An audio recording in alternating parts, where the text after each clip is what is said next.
وات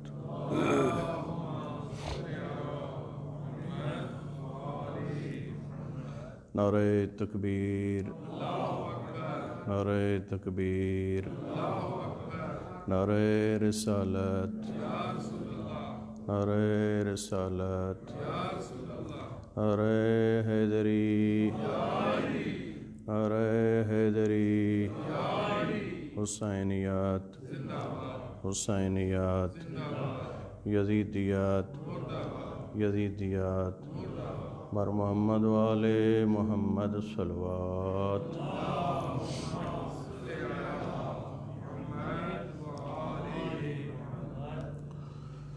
لا حول ولا قوة إلا بالله العلي العظيم۔ بسم الله الرحمن الرحيم۔ الحمد لله رب العالمين، والصلاة والسلام على سید الدارین جد الحسن والحسین، شمس بین القمرین ہادینا وہدی ثقلین، شفیع ذنوبنا وطبیب قلوبنا ابی القاسم محمد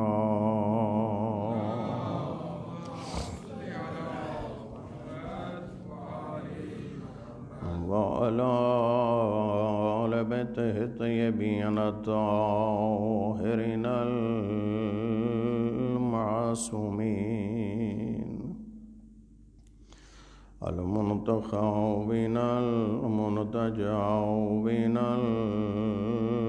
المظلومین، لا سیما علی امام زماننا الحجۃ ابن الحسن العسکری، روحی وارواحنا لتراب مقدمه الفداء، ورحمۃ اللہ علی محبیہم، ولعنۃ الدائمۃ علی اعدائہم اجمعین، من یوم عداوتہم الی قیام یوم الدین۔ اما بعد فقد قال اللہ تبارک و تعالی فی کتابہ المجید، بسم اللہ الرحمن الرحیم۔ قل لا اسألکم علیہ اجرا الا المودۃ فی القربى، وعن فاطمة الزہراء سلام اللہ علیہا ان تعمل بما امرناک وتنتہی اما زجرناک عنہ فأنت من شیعتنا وإلا فلا، بلند صلوات۔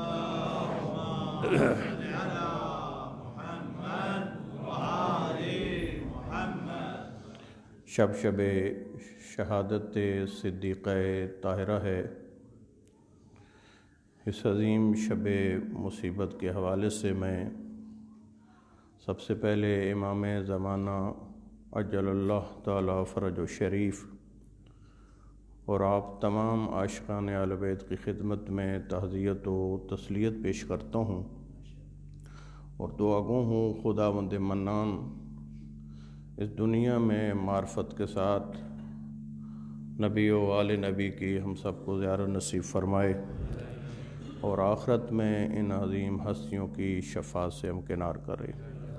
دعاؤں کی مقبولیت کے لیے بلند تر صلوات۔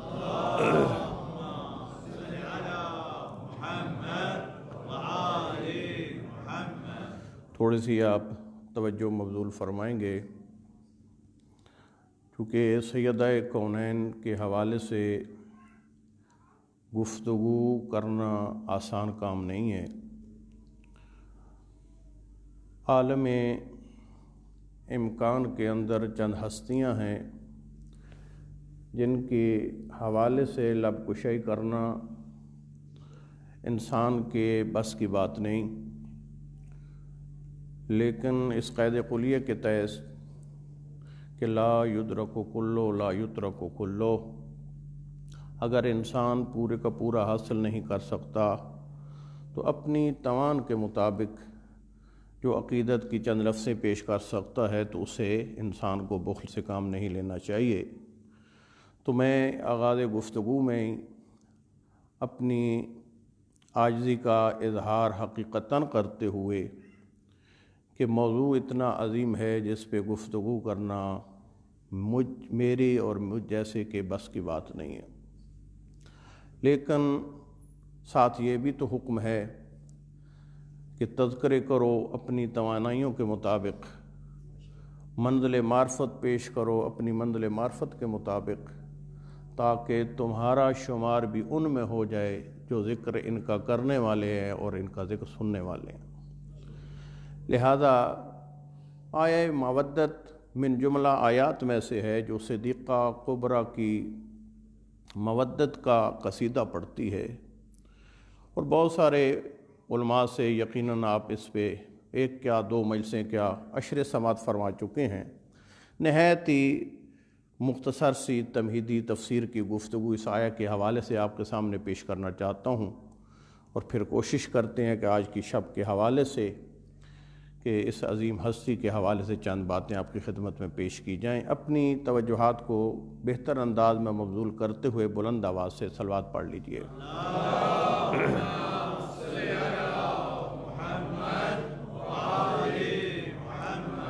یہ بات طے ہے امت مسلمہ کے اندر کہ ذات پروردگار نے 1,24,000 انبیاء کے سر اقدس پر تاج نبوت سجا کے بھیجا ہے، لیکن جیسا تاج حسنین کے نانا کے سر پہ سجایا گیا ایسا تاج کسی نبی کے سر پہ نظر نہیں آتا۔ یعنی اگر تمام انبیاء سے افضل کسی ذات کو قرار دیا گیا ہے تو وہی فاطمہ کے بابا ہیں جنہیں محمد مصطفیٰ کہا جاتا ہے۔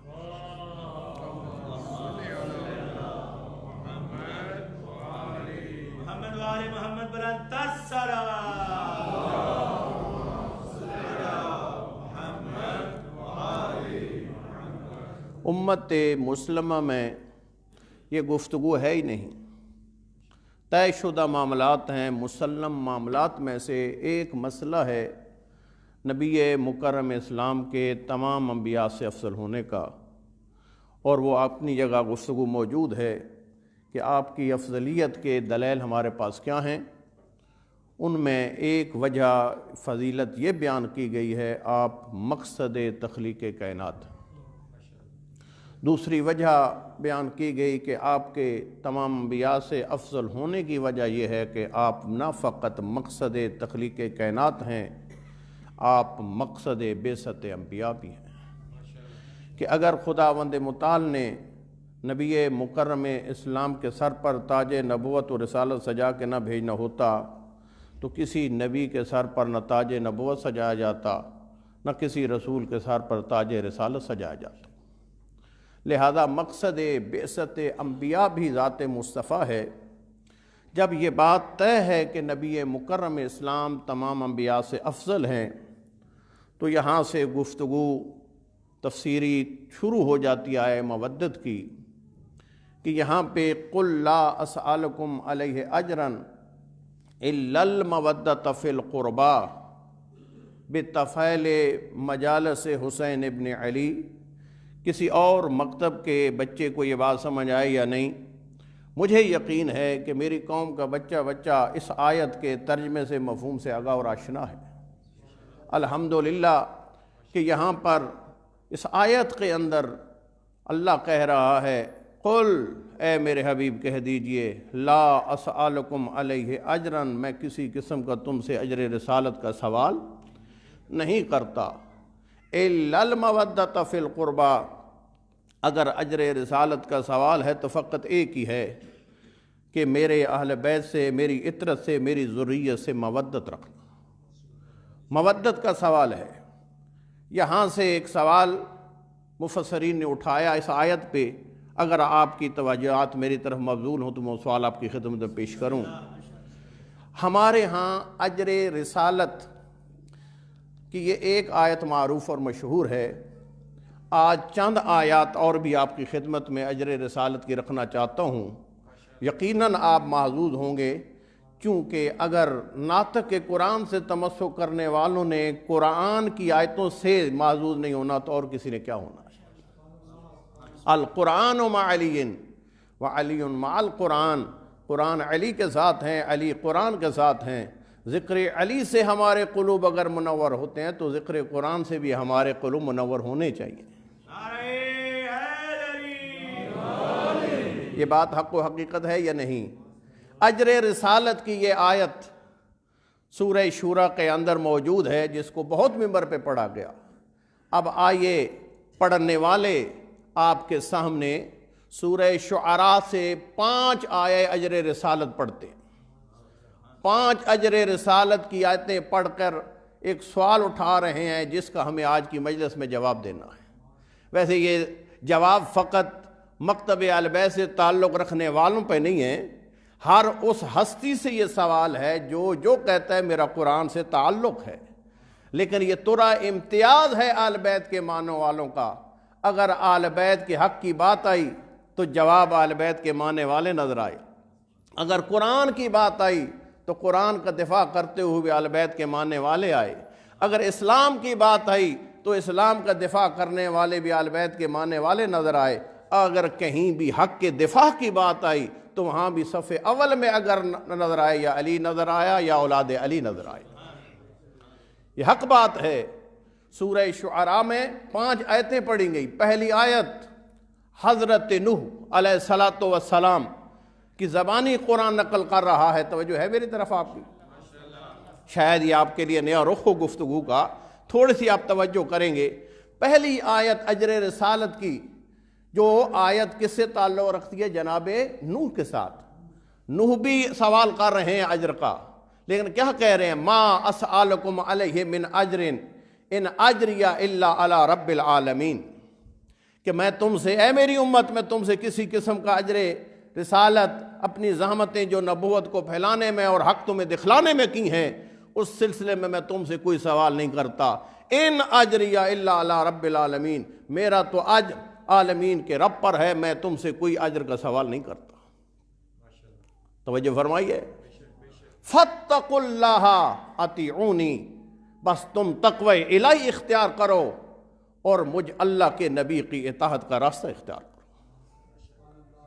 یہ پہلی آیت نمبر 109 سورہ شعراء کی پڑھی ہے، اور 109 آیت سے لے کر سورہ شعراء کے آخر تک جو قاری قرآن بیٹھے ہیں، یقیناً سارے قاری قرآن ہیں، تلاوت قرآن کرنے والے لوگ ہیں آپ جی، اس لیے کہ امام زین العابدین علیہ السلام ارشاد فرماتے ہیں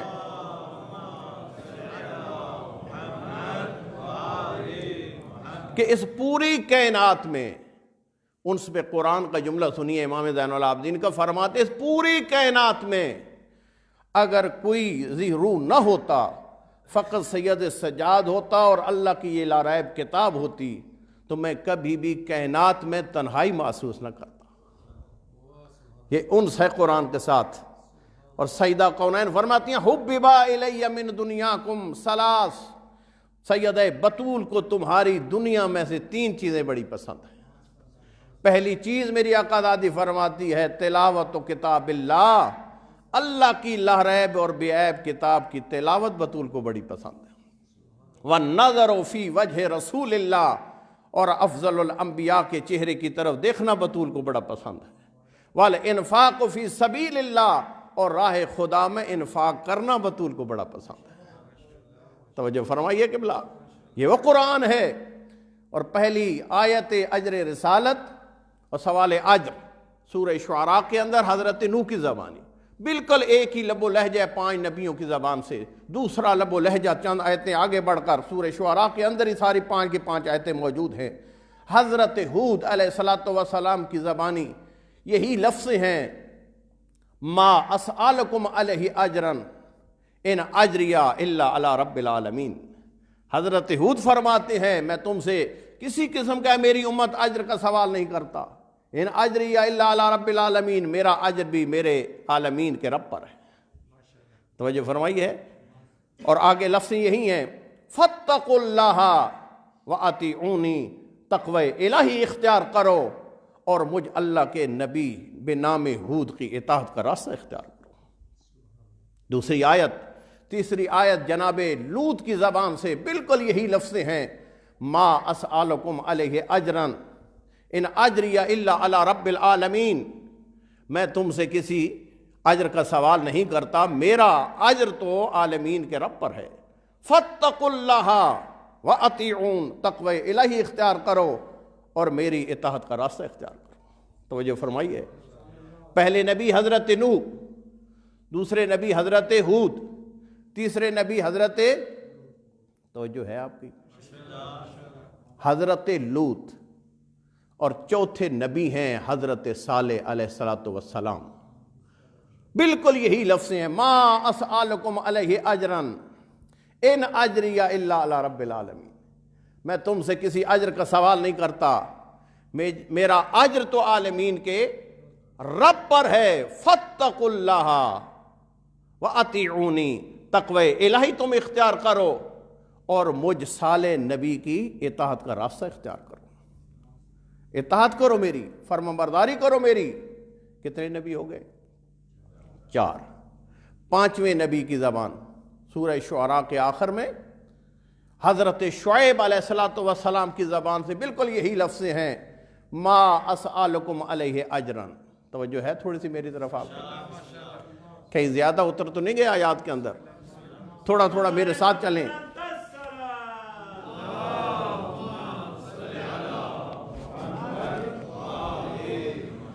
پانچویں آیت بالکل یہی لب و لہجہ، ما اسألکم علیہ اجرا، ما اسألکم علیہ من اجر الا علی رب ان اجریہ الا علی رب العالمین، میں تم سے اجر کا سوال نہیں کرتا، میرا اجر تو عالمین کے رب پر ہے۔ فاتقوا اللہ، اللہ سے ڈرو، واطیعون، اور مجھ شعیب نبی کی اطاعت کا راستہ اختیار کرو۔ توجہ فرمائی آپ نے؟ مجھے یہ بتائیے، یہ 5 نبیوں کو جو میں نے ذکر کیا، وہ حضرت نوح ہوں، وہ حضرت ہود ہوں، وہ حضرت لوط ہوں، وہ حضرت صالح ہوں، توجہ ہے میری طرف آپ کی، وہ حضرت شعیب ہوں، ہمارے نبی ان سے افضل ہیں یا ان انبیاء میں سے کوئی ہمارے نبی سے افضل ہے؟ توجہ فرمائیے، 5 نبی جن پہ اتفاق ہے ہمارے نبی سے افضل نہیں ہے، وہ کہتے ہیں ہمارا اجر رب العالمین پہ ہے، لیکن ان نبیوں میں ایک نبی ہے جس کے افضل ہونے میں شک نہیں، لیکن جب آتی ہے بات اجر مانگنے کی تو یہ نہیں کہتا میرا اجر نہیں ہے، کہتا ہے میں اجر کا سوال کرتا ہوں، اور اجر کیا ہے الا المودۃ فی القربیٰ، میں تم سے اجر کا سوال کرتا ہوں، اور وہ اجر یہ ہے کہ میرے ذریت سے، میرے آل بیت سے مودت رکھنا۔ تو اب یہ بتائیے کہ اس قاعدے کلیے کا کیا بنے گا؟ ایک ہستی کام کرے اور اجرت کا سوال کر دے، اور دوسری ہستیاں کام بھی کریں اور اجرت کا سوال نہ کریں، تو اجرت کا سوال کرنے والے افضل ہوں گے یا اجرت کا سوال نہ کرنے والے افضل ہوں گے؟ یہ ہے سوال۔ یہ سوال مفسرین نے آیہ مودت کے ذیل میں اٹھایا، اور حق تو یہ بنتا تھا کہ جس نے تفسیر پہ کام کیا اور تفسیر لکھی ہے وہ اس سوال کا جواب بھی دیتا۔ اور یاد رکھیے، تفسیروں میں سوال اٹھانے والے غیر مسلم ہیں، توجہ نہیں کیا آپ نے۔ تفسیروں میں سوال اٹھانے والے غیر مسلم نہیں، دنیا اسلام سے سوال اٹھتا ہے، قرآن کی آیت پر جواب دیتے ہیں جو جھکے ہیں ناطق قرآن کے دروازے پر۔ علامہ طباطبائی رضوان اللہ تعالی علیہ، اس میں گرامی سنا ہے آپ نے؟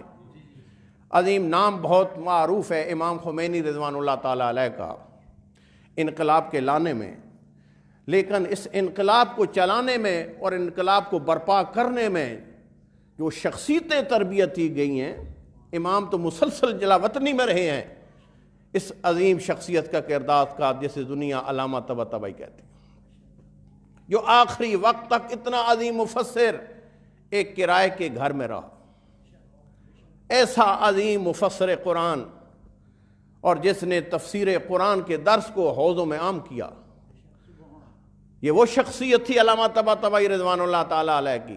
علامہ طباطبائی فرماتے ہیں یہ آیہ مودت جو نبی سے تعلق رکھتی ہے، اس پہ سوال کرنے والوں نے سوال میں اٹھایا ہے ایک آیت نہیں، 5 نبیوں کی زبان سے 5 آیتیں پیش کی ہیں، لیکن حق یہ بنتا ہے اس کا جواب پھر کسی قرآن کے طالب علم نے دینا ہے تو وہ عقلی جوابوں کی طرف نہ جائے، وہ قرآن سے جواب نکال کے دے۔ تھوڑی سی توجہ کریں گے آپ، وہ جواب آئے تو پھر قرآن سے آئے، مزہ اس صورت میں آئے گا۔ تو فرماتے ہیں سب سے پہلے میں اس اعتراض کرنے والے کو متوجہ کرنا چاہتا ہوں کہ 5 کی 5 آیتیں میں نے پڑھی آپ کی خدمت میں، یہ نہیں، پھر ایک دفعہ پڑھ دیتا ہوں، متن ایک یہ ما اسألکم علیہ من اجر ان اجری الا علی رب العالمین فاتقوا اللہ واطیعونی۔ یہ 5 آیتیں 5 دفعہ سورہ شعراء کے اندر آئی ہیں، لب و لہجہ ایک ہے، صرف نبی بدلے، لفظیں بھی نہیں بدلی، منزل معرفت بھی نہیں بدلی، جی تمام نبیوں کے ایک ہی لب و لہجے ہیں۔ قرآن جو نقل کر رہا ہے سارے یہ کہہ رہے ہیں ہمارا اجر رب العالمین پہ ہے۔ علامہ طباطبائی رضوان اللہ تعالی علیہ، توجہ ہے آپ کی میری طرف؟ پہلے تو یہ بتائیے یہ سوال سمجھ میں آ گیا آپ کو؟ نبی ہمارے افضل اور اجر رسالت کا سوال کر رہے ہیں، دوسرے نبی مفضول ہیں، افضل نہیں ہیں، ان میں سے کئی ایک نبی تو اولو العزم بھی نہیں ہے، اور وہ کہتے ہیں ہمارا اجر رب العالمین پہ ہے۔ تو سوال کرنے والے خیر کرتے ہیں جو اپنا اجر کام اللہ کے لیے کر کے اجر خدا پہ چھوڑتے ہیں وہ افضل ہوگا، جو اللہ کے لیے کام کر کے خود تم سے اجر کا سوال کرے گا، یا وہ افضل ہوگا؟ تو یہاں علامہ طباطبائی رضوان اللہ تعالی علیہ فرماتے ہیں کہ اگر اسی قرآن کی ان 5 آیتوں اور قرآن کی اس آیت جو سورہ شورى میں ہمارے نبی کے بارے میں آئی وہ بھی اجر کی آیت ہے، یہ بھی اجر کی آیت ہے، لیکن کاش اس کی تفسیر تو درکنار، توجہ تھوڑی سی کریں گے آپ، اس کی تفسیر تو درکنار، فقط اس آیت کے آغاز پہ ہی کوئی غور کر لیتا، اسے فرق معلوم ہو جاتا مصطفیٰ کون ہے اور دوسرے نبی کون ہے۔ نعرہ تکبیر، نعرہ رسالت، نعرہ حیدری، محمد بلند الصلوات۔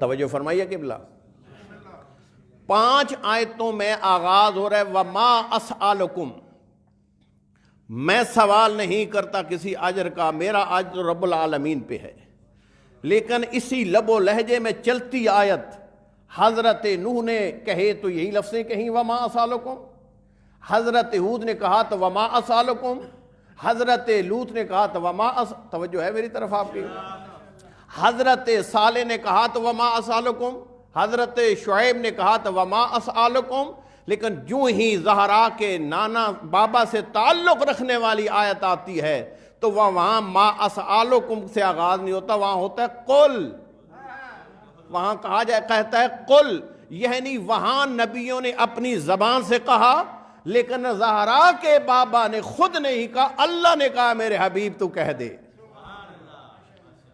وہاں پہ اللہ نے کہا ہے میرے حبیب تو کہہ دے۔ لہذا مصطفیٰ اگر مودت فی القربا کے بارے میں سوال کرتا خود، پھر تم پوچھتے مصطفیٰ اے نبی آپ تو افضل الانبیاء ہیں، سارے انبیاء کہہ رہے ہیں ہمارا اجر رب العالمین پہ ہے، تو اپنی قریبیوں کی مودت کا سوال کیوں کرتا ہے؟ کیونکہ سوال مصطفیٰ نہیں کر رہا، سوال خدا کرا رہا ہے۔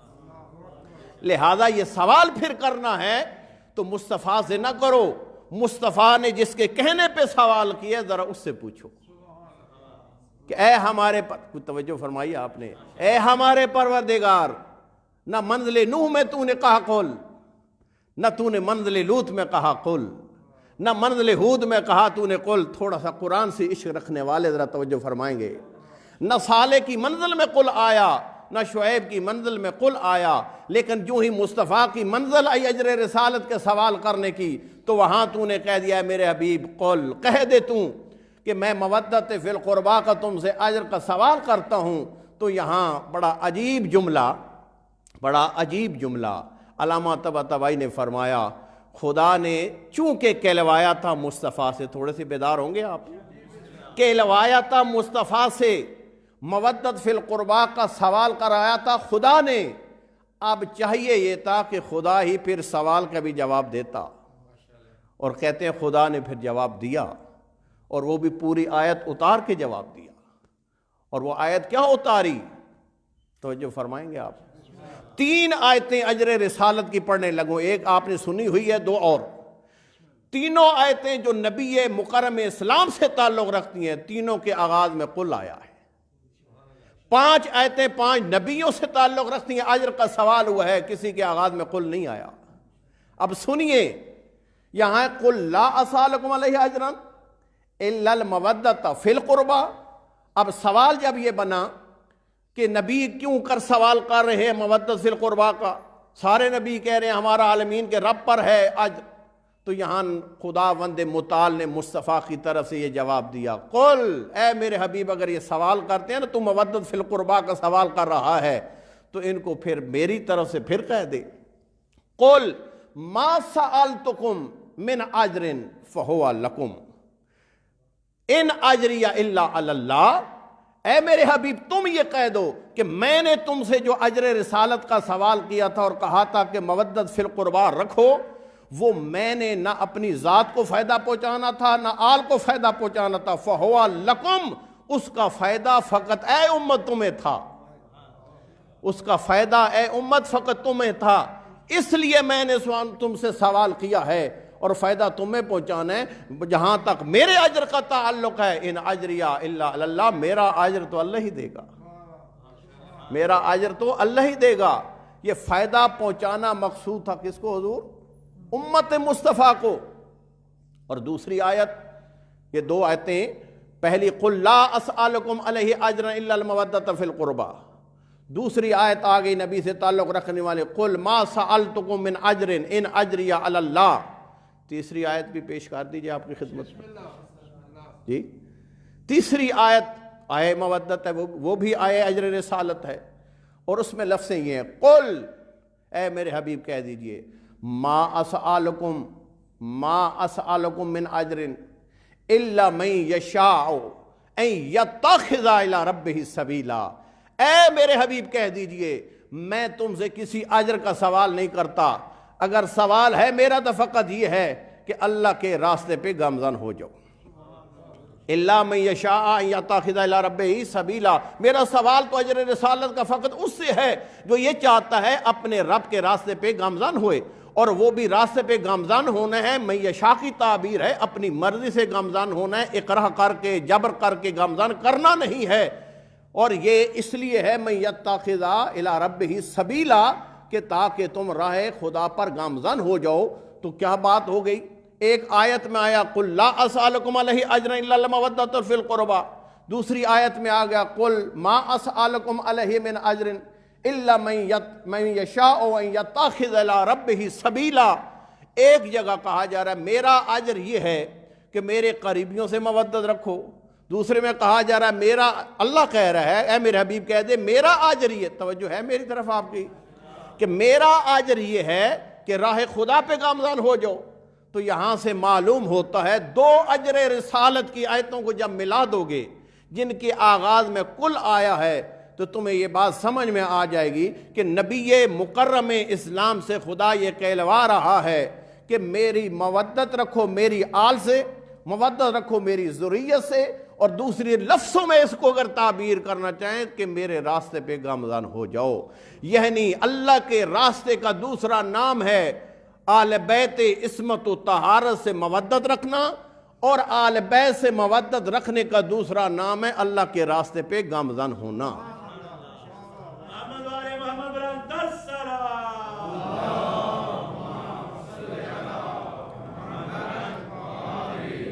8 آیتیں میں نے اجر رسالت کی پڑھ دیں آپ کی خدمت میں۔ 3 آیتوں کا تعلق رسول گرامی اسلام سے ہے، تینوں کے آغاز میں کیا آیا؟ لفظ قل آیا ہے۔ 5 آیتیں 5 نبیوں کی زبان سے آئی ہیں جن کے آغاز میں کبھی بھی لفظ قل کا استعمال نہیں ہوا۔ توجہ فرمائی آپ نے، یہ ایک گفتگو بزرگان نے فرمائی ہے۔ دوسرا کیا یہاں پہ اِلَّا الْمَوَدَّةَ فِي الْقُرْبَى، تھوڑی توجہ فرمائیں گے آپ، اِلَّا الْمَوَدَّةَ فِي الْقُرْبَى، یہ مودت کی لفظ فوراً ہم جب ترجمہ کرتے ہیں بیان کرتے ہیں تو فوراً کہہ دیتے ہیں محبت، یعنی محبت آل بیت، یہی سنا ہے یا نہیں آج تک آپ نے؟ لیکن یہاں پہ بھی بزرگان نے دقت فرمائی ہے کہ یہ نہیں کہا اِلَّا الْمَحَبَّةَ فِي الْقُرْبَى، کہا گیا اِلَّا الْمَوَدَّةَ فِي الْقُرْبَى، فی القربا میں مودت کا سوال ہے، محبت کا نہیں۔ تو کیا فرق ہے محبت میں اور مودت میں؟ توجہ ہے آپ کی میری طرف؟ جی میں جتنی باتیں یاد کر کے آؤں ساری نہیں سنوں گا، تھوڑی سی آپ توجہ رکھیں، بس ایک جملہ کہہ کے میں یہاں گفتگو کو سمیٹتا ہوں۔ مودت کی لفظ لائی گئی ہے، محبت کی نہیں۔ اس پہ فرق کو بھی بیان کیا ہے تو اسی عظیم مفسر نے بیان کیا ہے۔ وہ فرماتے ہیں کہ نسبت، تھوڑی سی توجہ، نسبت مودت بے محبت ہموں نسبت خضوع بے خشوع است۔ فرماتے ہیں کہ مودت کو محبت کے ساتھ وہی نسبت ہے جو خضوع کو خشوع کے ساتھ نسبت ہے۔ ہم تو مترادف استعمال کرتے ہیں نا، خضوع و خشوع، محبت و مودت۔ فرماتے ہیں جو نسبت خضوع کو خشوع کے ساتھ حاصل ہے وہی نسبت مودت کو محبت کے ساتھ حاصل ہے۔ کیا فرق ہے خشوع میں اور خضوع میں؟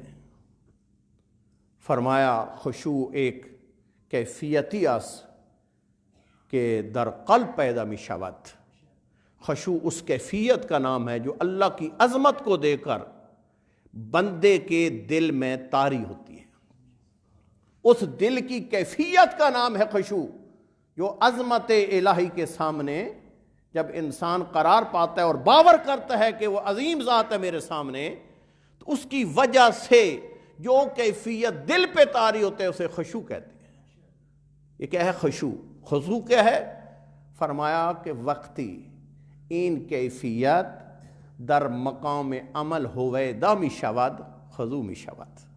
فرمایا یہی دل پر خشیت پروردگار اور عظمت پروردگار کی وجہ سے یہ کیفیت جو دل پہ طاری ہوتی ہے، یہ دل سے نکل کر بندے کے عمل سے ہویدا اور عیاں ہونا شروع ہوتی ہے، اس کو خضوع کہہ دیا جاتا ہے۔ خشوع قلب کی کیفیت کا نام ہے اور خضوع اس دل کی کیفیت کے مقام عمل میں ظاہر ہو جانے کا نام ہے۔ فرمایا مودت اور محبت میں بھی یہی فرق ہے۔ محبت اس کیفیت کا نام ہے جو دل پہ طاری ہوتی ہے، اور مودت اسی دل پر طاری کیفیت جب بندے کے عمل سے بول بول کے کہتی ہے میں فلاں کا محب ہوں، تو اسے پھر مودت کہا جاتا ہے، اسے محبت نہیں کہا جاتا۔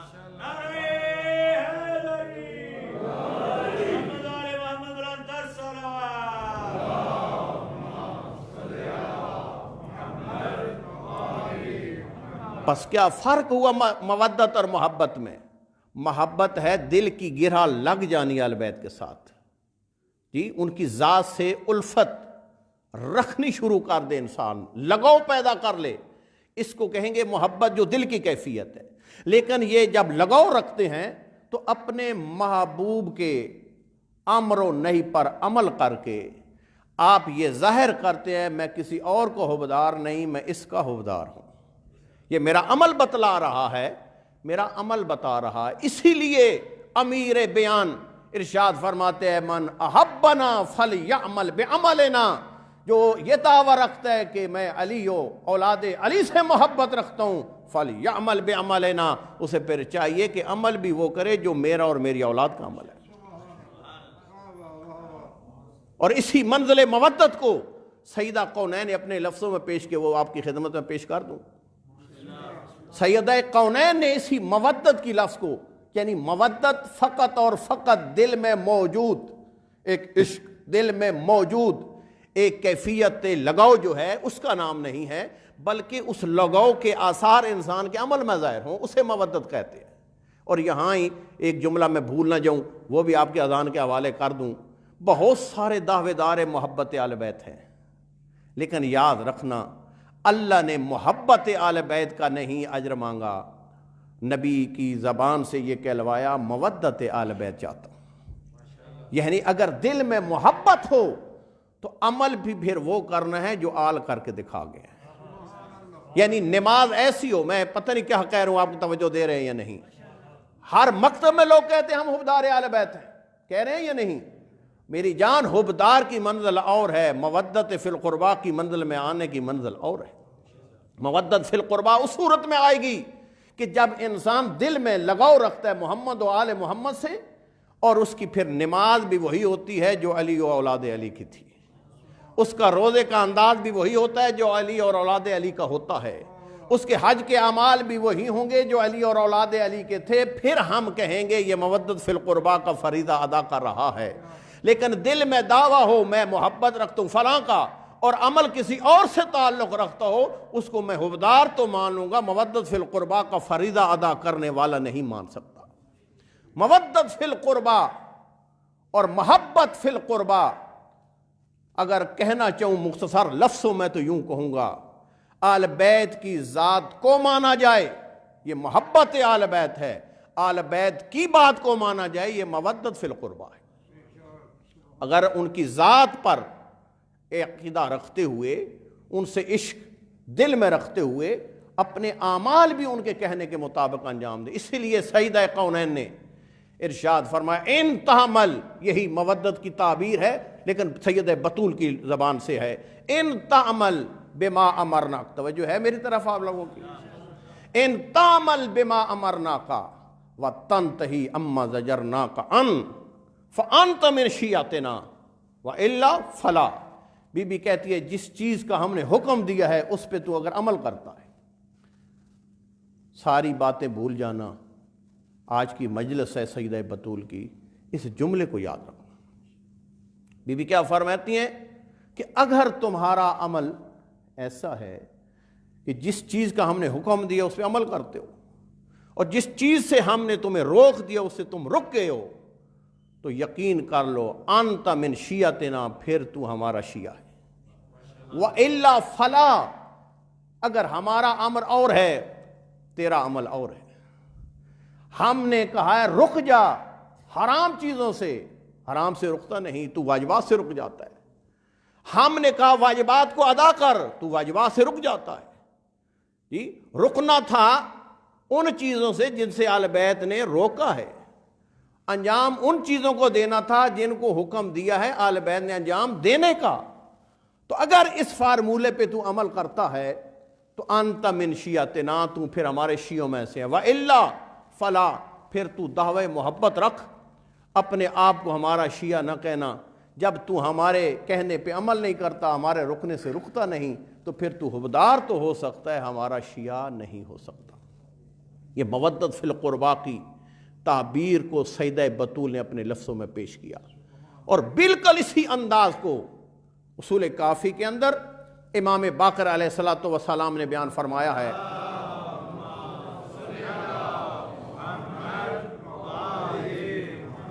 میرے آقا ارشاد کر رہے ہیں من کانا، توجہ ہے میری طرف آپ کی، من کانا مودت فی القربہ، من کانا للہ مطیعا فہو لنا ولی ومن کانا للہ عاصیا فہو لنا عدو۔ توجہ ہے میری طرف آپ کی۔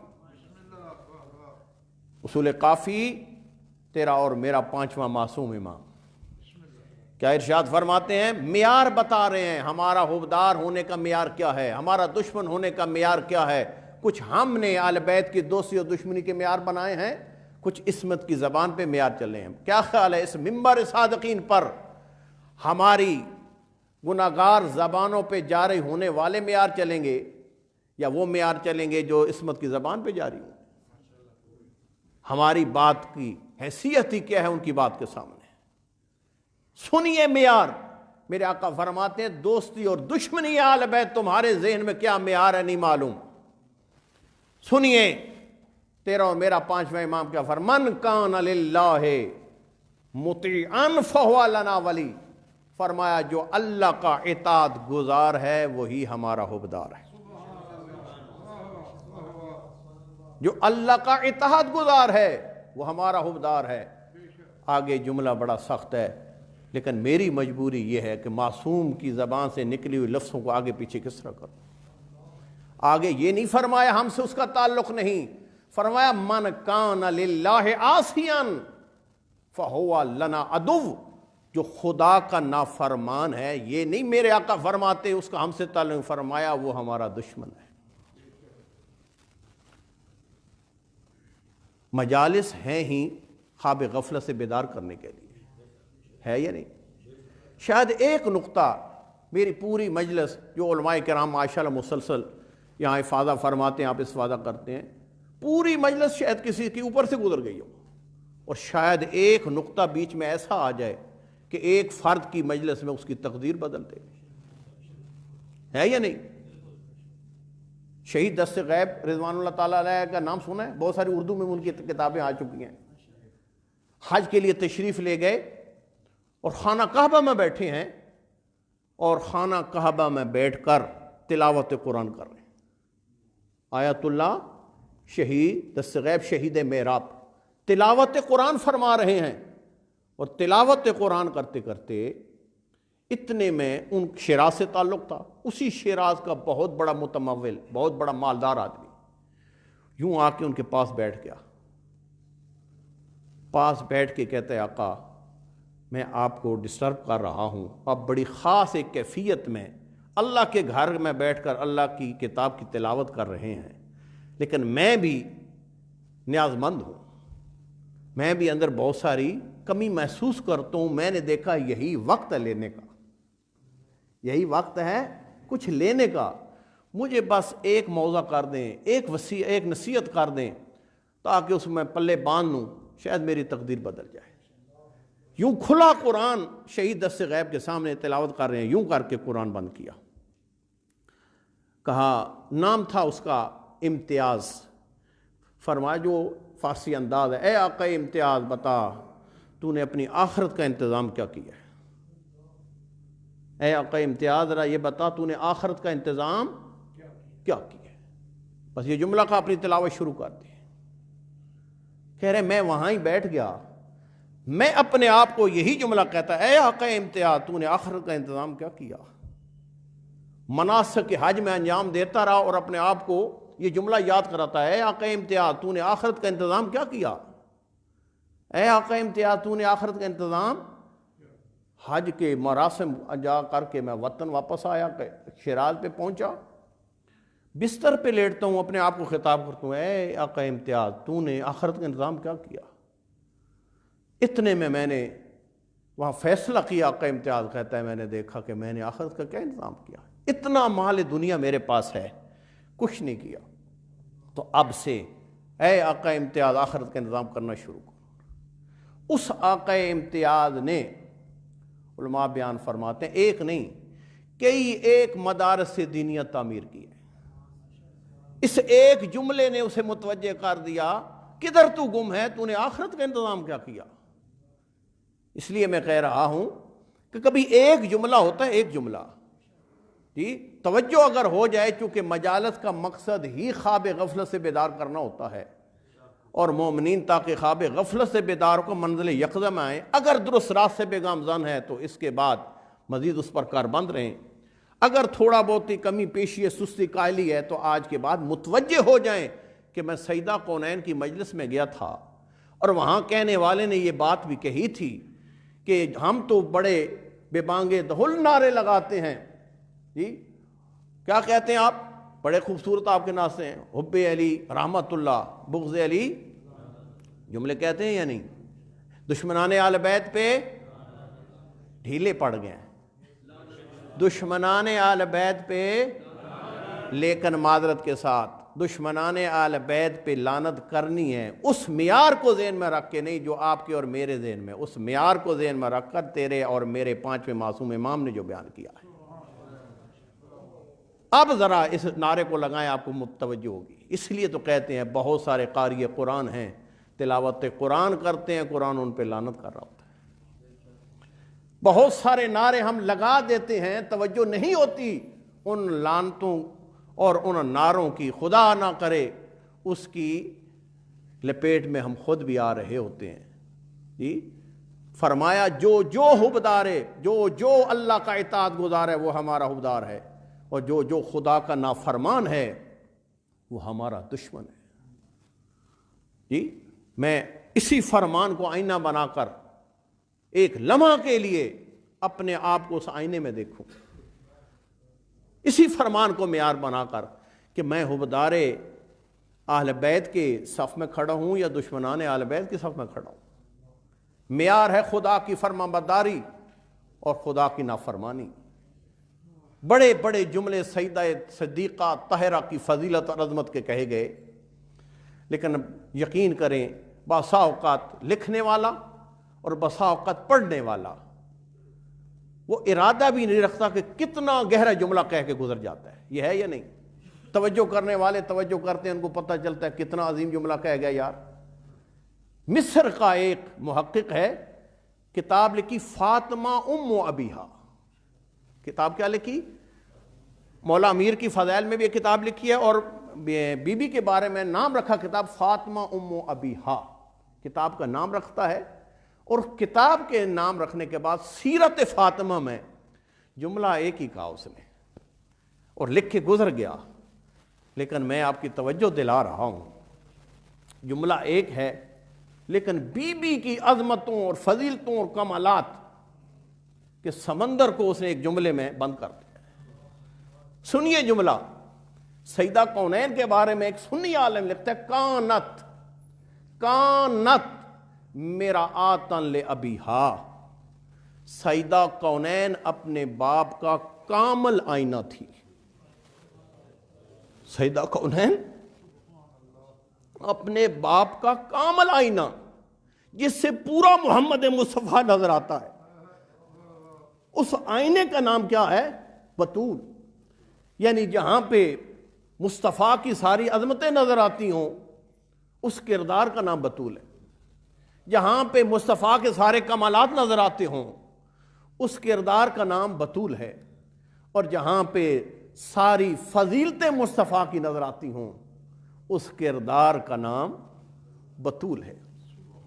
ایسی معظمہ بی بی، آپ کا اور میرا پانچواں امام، فرماتے ہیں کہ میری آقا زادی کے جو نام تھے نا، آپ کو پتہ ہے ہر معصوم کا اللہ نے ایک نام رکھا، اللہ کی طرف سے ہر معصوم کا ایک نام ہے، اور یاد رکھیں 14 کے 14 ہستیوں کے نام اللہ کی طرف سے، لیکن ایک سن لیجئے روایت یہاں ہی رک کر، ذالک فضل اللہ یؤتیہ من یشاء، جی اللہ جس کو چاہتا ہے یہ فضیلتیں بخشتا ہے۔ میرا چھٹا امام فرماتا ہے لفاطمۃ عند اللہ 9 اسماء، فرمایا اللہ کے ہاں میری جدہ زہرا کے ایک نہیں 9 نام ہیں،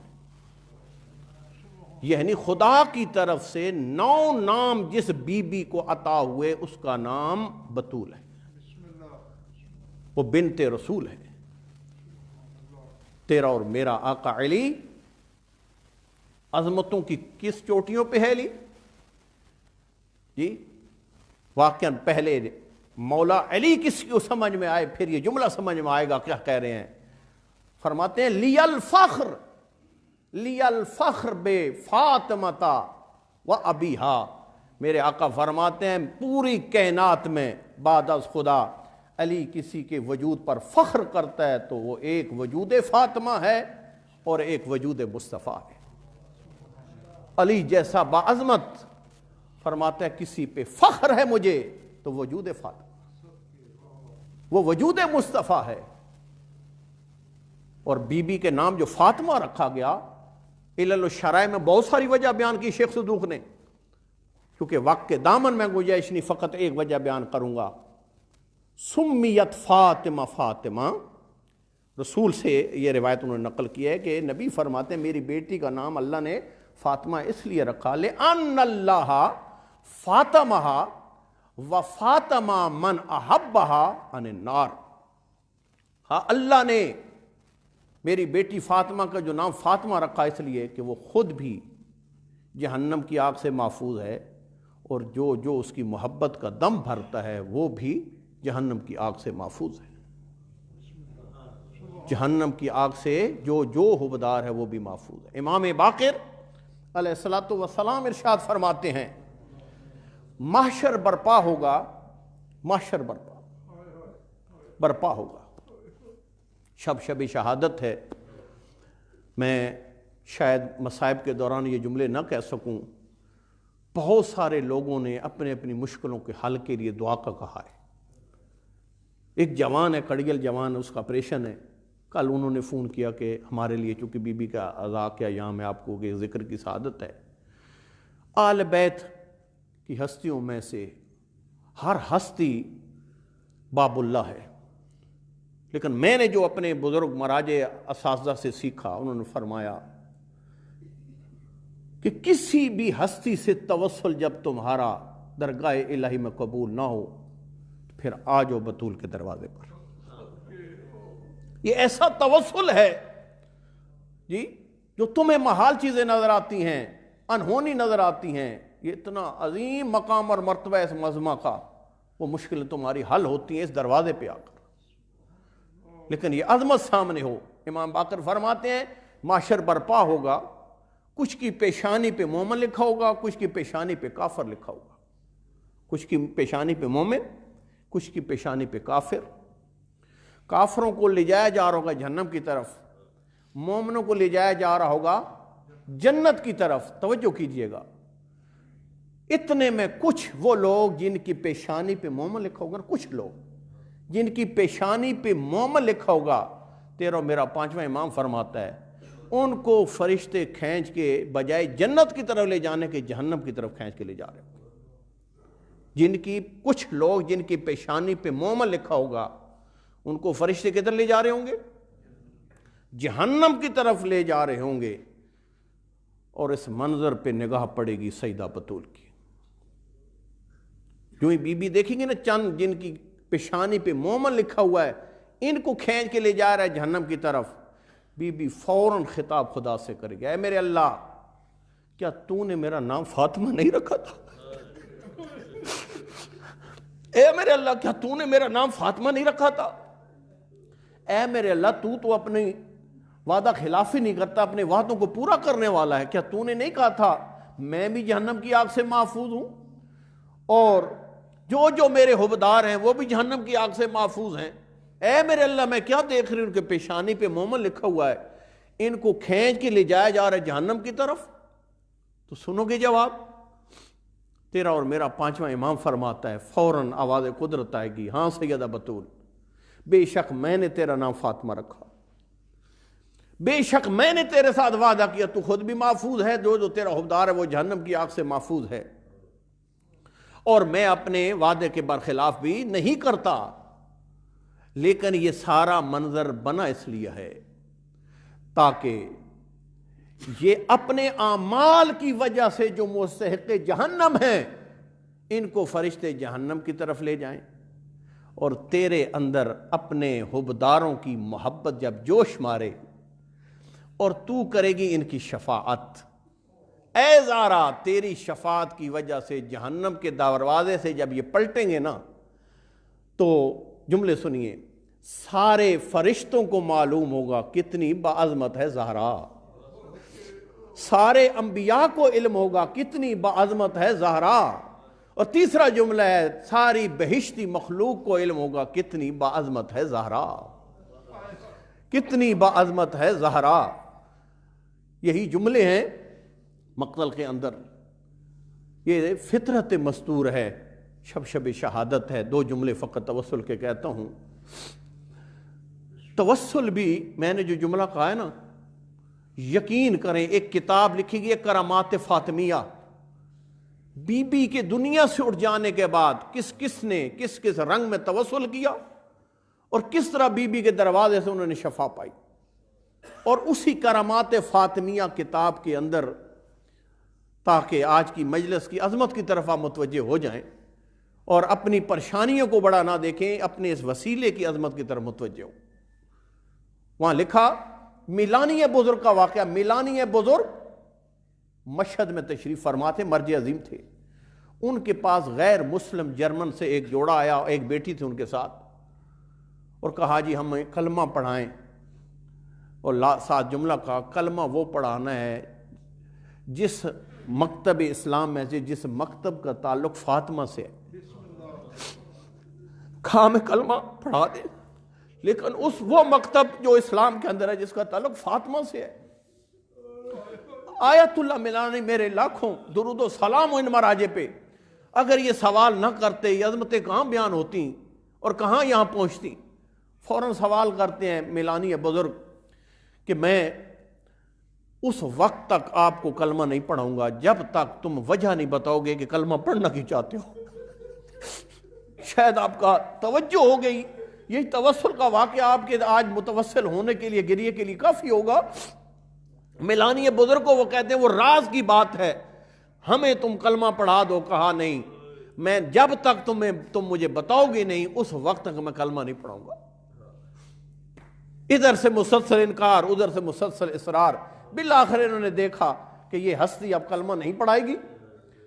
بالآخر مجبور ہوئے، کہتے ہیں سننا ہے تو پھر سن. کہتے ہیں یہ دیکھ رہو ہماری بیٹی، یہ دیکھ رہی، کڑیل جوان بیٹی تھی. کہا یہ جاب کرتی ہے جرمنی میں، خود ہی ڈرائیونگ کرتی تھی. اس کا ایکسیڈنٹ ہو گیا اور ایکسیڈنٹ کے دوران اس کی پسلیاں ٹوٹ گئی. ایکسیڈنٹ کے دوران اس کی پسلیاں ٹوٹ گئی. بہت ہم نے علاج معالجہ کرایا، کوئی اس کو افاقہ نہیں ہوا. ہم ہر جگہ پیسہ لگانے کے لیے آمادہ تھے، لیکن اس ہماری بچی کو آرام نہیں آیا. ذرا سا ہلتی تھی تڑپ جاتی تھی، ذرا سا دائیں ہوتی تھی تڑپ جاتی تھی، چونکہ پسلیاں ٹوٹی ہوئی تھی. ہمارے گھر آپ کے ایران کے خاتون کام کرتی تھی اور وہ اس بچی کی تڑپتی حالت دیکھ کے دیکھتی تھی کاش یہ مر گئی ہوتی، اس طرح تڑپتی نا. اتنے میں ایک دن وہ اس کو رحم آیا میری بچی پہ.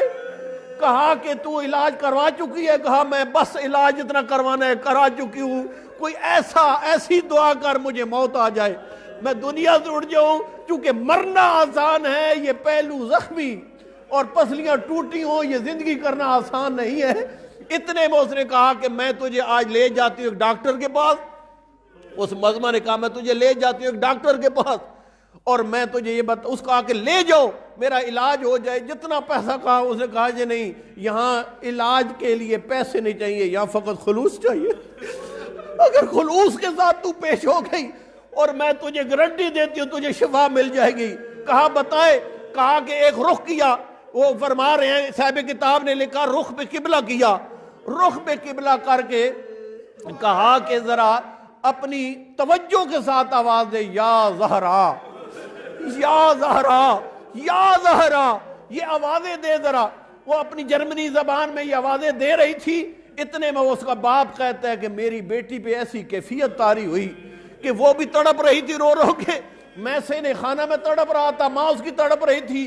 اتنے میں نے دیکھا یہ ایرانی خاتون جو ہمارے گھر کام کرتی تھی نا، اس نے ایک چادر بچھائی اور وہاں پہ رخ پہ قبلہ ہو کر بیٹھ گئی. بیٹھ کے کہا بیٹی صرف اور جملے کہہ کے اضافہ کر دے، تو یہ کیفیت جو پیدا ہوئی ہے نا یا زہرا یا زہرا کہہ رہی ہے، ساتھ کہہ دے اے پہلو زخمی زہرا. ساتھ یہ کہہ دو اے پہلو زخمی زہرا میری مدد فرما. اتنے میں کہتا ہے کہ میں نے دیکھا وہاں تڑپتے تڑپتے یہ جو ایرانی خاتون تھی نا، میری بیٹی کی حالت دیکھی، میری بیٹی تڑپ تڑپ کے بے ہوش ہو گئی رو رو کے. اتنے میں اس نے عجیب جملہ کہا، اس نے کہا یا جدتی زہرا.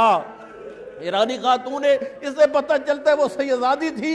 کہتی ہے یا جدتی زہرا تیرا گھر لٹ گیا اللہ کا دین بچانے کے لیے، اللہ کی توحید پہنچانے کے لیے، میں اسے لے آئی ہوں تیرے دروازے تک. اب اس کو ذرا شفا دے تاکہ یہ تیرے خدا کا کلمہ پڑھ لے، تیرے بابا کا کلمہ پڑھ لے۔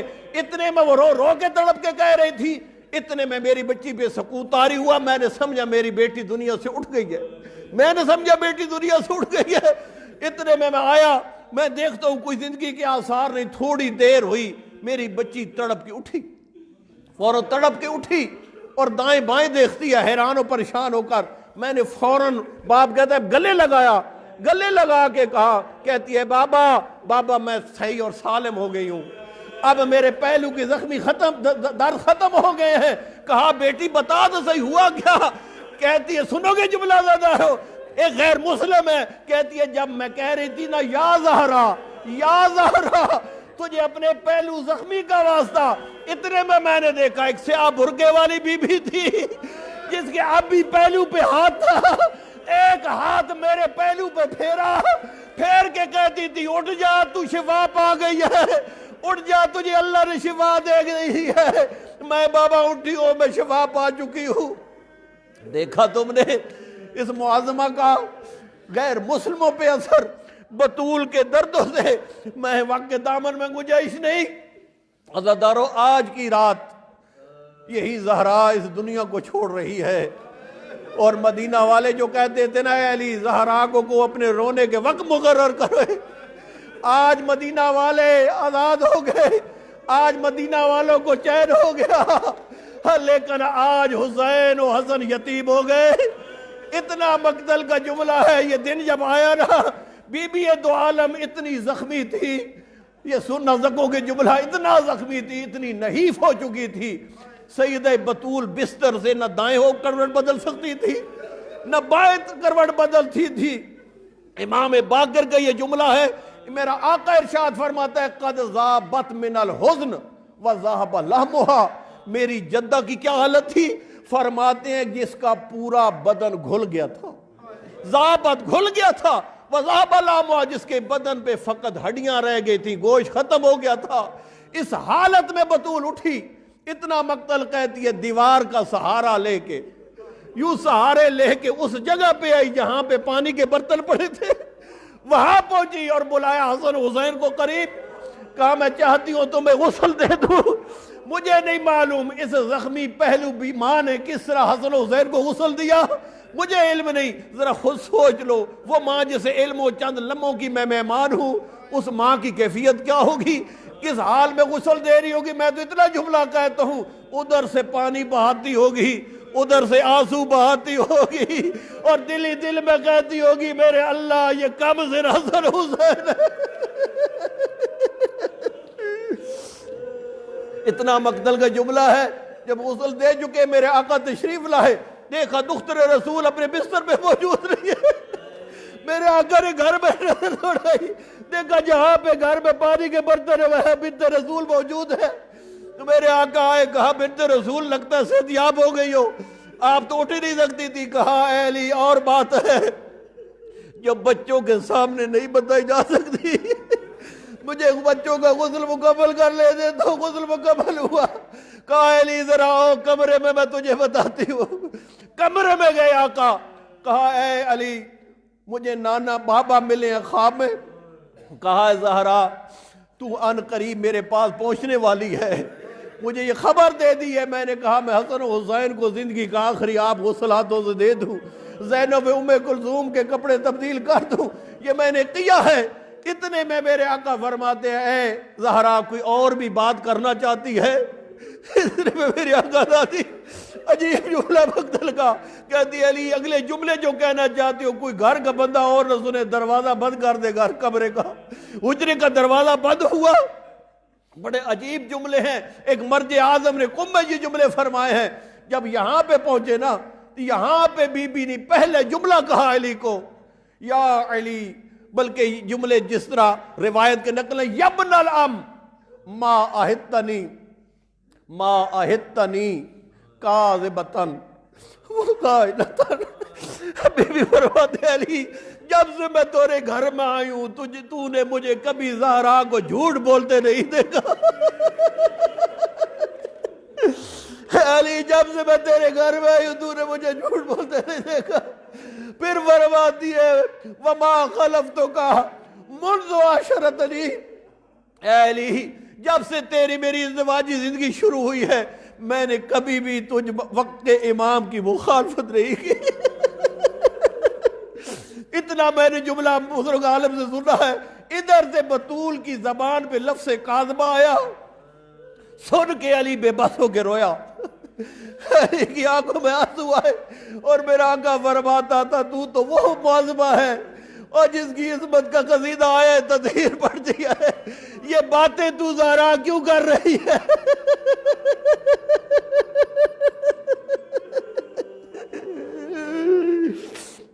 اتنا مقتل کا جملہ ہے. اتنے میں حضرت زہرا نے علی کو دیکھ کر رونا شروع کیا اور حضرت علی نے زہرا کو دیکھ کر رونا شروع کیا. اتنے میں میرے آقا نے فرمایا زہرا میں تو اس لیے روتا ہوں اور تجھ جیسی مونس و مددگار دنیا سے جا رہی ہے اور تجھ جیسی محمد کی بیٹی جا رہی ہے، ذرا یہ بتا تو روتی کیوں ہے؟ سنو گے جملہ، زہرا کے آنسو بڑھے. کہا علی میں اس لیے روتی ہوں اس مدینے میں ایک ہی تھی جو تیرے حق میں آواز بلند کرتی تھی. اے علی اب تو تنہا ہوگا، مدینہ کی گلیاں ہوگی، تیرے حق میں کوئی آواز بلند کرنے والا نہ ہوگا. اتنا مقتل کا جملہ آیت اللہ وحید کو میں بیان کیا. تھم تھم کے آرام سے جملے سنو. اتنا مقتل ہے کہ حسنین شریفین بھی گئے نانے کے روضے پہ، مولا کائنات مسجد نبوی میں ہے. ادھر سے حسنین کی ماں دنیا سے اٹھ گئی. حسنین شریفین تشریف لائے. جناب ام آمن کہتی ہیں بیٹو بھاگ کے جاؤ، بابا کو بتاؤ تم یتیم ہو گئے ہو. او عزادارو ذرا سنو جملے، ذرا سینے پہ ہاتھ رکھ کے سنو جملے. آیت اللہ وحید کہتے ہیں جو ہی روتے ہوئے حسن حسین مسجد نبوی میں آئے، حسن حسین کو روتا دیکھ کر قد واقع علی علی الارض، او علی کو جو ہی پتہ چلا زہرا دنیا سے اٹھ گئی ہے. فاتح بدر حنین علی بے بس ہو کے منہ کے بر زمین پہ گرا. وقد غشی علیہ، علی پہ غشی کی حالت طاری ہو گئی. پانی چھڑک چھڑک کر علی کو بیدار کیا گیا. بہار الانوار میں علامہ مجلسی کہتا ہے مسجد نبوی سے بطول کے گھر میں فاصلہ زیادہ نہیں تھا. کہتے کاما وجالس عدت مرات، اتنا زہرا کی موت کی وجہ سے نحیف ہو گیا تھا علی. مسجد سے لے کر گھر میں کئی مرتبہ اٹھا، کئی مرتبہ علی بیٹھا، کئی مرتبہ بیٹھا، کئی مرتبہ اٹھا. عزادارو غسل زہرا دیا. اتنا مقتل کا جملہ ہے جب غسل زہرا مکمل ہوا اور سینے خانہ میں جنازہ رکھا گیا. محدث قمی کہتا ہے میرے آقا فرماتے ہیں حلم اولادی تزودوا امکم، اے حسن حسین آگے ہو، اے زینب ام کلثوم آؤ اپنی ماں کا آخری دیدار کر لو. ادھر سے حسن حسین بڑھے، ادھر سے زینب ام کلثوم بڑھی. لیکن میرے آقا کا فرماتے ہیں میں اللہ کی قسم اٹھا کر، آقا علی فرماتے ہیں میں اللہ کی قسم اٹھا کر یہ گواہی دیتا ہوں میں نے یہ منظر اپنی آنکھوں سے دیکھا. قد انت وحنت ومدت یدیہا، بندے کفن ٹوٹ گئے، دونوں ہاتھ زہرا کے کفن سے بلند ہوئے. ایک طرف سے حسن حسین کو لیا، ایک طرف سے زینب ام کلثوم کو سینے سے لیا. ادھر سے میرے آقا فرماتے ہیں فوراً جبرائیل کا نزول ہوا. جبرائیل کہتا ہے علی اللہ سلام پہنچاتا ہے اور کہتا ہے یہ منظر عرش اولا پر میری مخلوق برداشت نہیں کر پا رہی، جتنا جلدی ہو حسن حسین کو ماں سے جدا کر. اگر اجازت دے تو کہوں جملہ، میں کہتا ہوں عزادارو شفیق باپ نے بڑی شفقت کے ساتھ ماں کے جنازے سے اٹھایا حسین کو. لیکن میں کہوں گا یہ مدینہ ہے، 11 محرم تھی، کربلا کا سما تھا، آئی لاشا حسین کا تھا، آئی کم سن سکینہ، تو کوئی شفقت کا ہاتھ نہیں تھا، بابا کے قاتلوں کے ہاتھ تھے، سکینہ کے رخسار پہ تماچے تھے.